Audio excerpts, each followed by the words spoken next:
Someone once said, picking the right business partner is even more important than picking the right spouse. Now, I don't know if that's exactly true, but I'll tell you what, so many times partnerships sink the ship.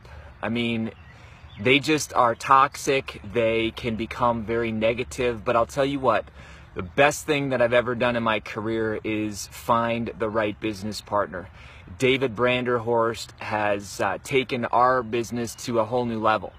And prior to him, I kind of dabbled around and tried to make things work, but it just didn't. And here's why. I'm going to give you 3 quick tips that I look for in a super stellar business partner. Number 1, they need to believe the same things as you. If you guys don't have a value match, it's over before it even starts. You need to value the same things, but you do things differently. So that's a big distinction. You're not going to find someone who does the exact methodology, the exact same strategy, and that's a good thing, but you need to believe the same things. Number 1. Number 2, you need to find someone who's awesome at what you're not. In other words, David and I have totally different strength sets. And that's so important, because if we both had strong suits in a particular area, we'd frustrate each other. We'd step on each other. We'd argue. So he's a rock star at what he does, and I'm a rock star at what I do. And as a result, we have an awesome partnership. And number 3, and I think this is incredibly important, and that is that you have your egos in check. I'm just going to reference Bono and The Edge from U2.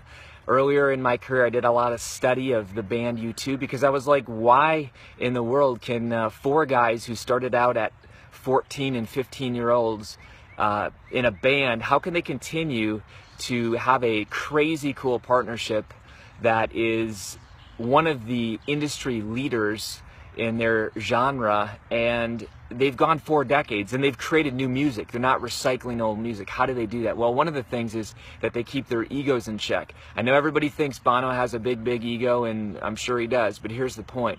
He has crazy respect for The Edge. In fact, he talks about The Edge being the architect and the designer and the craftsman, just doing all the craftsmanship of their band. So similarly, David and I, we have totally different strength sets, but we keep our egos in check. David at times comes to me and he says, man, you're totally wrong with this. And if I have a big ego, I won't be teachable.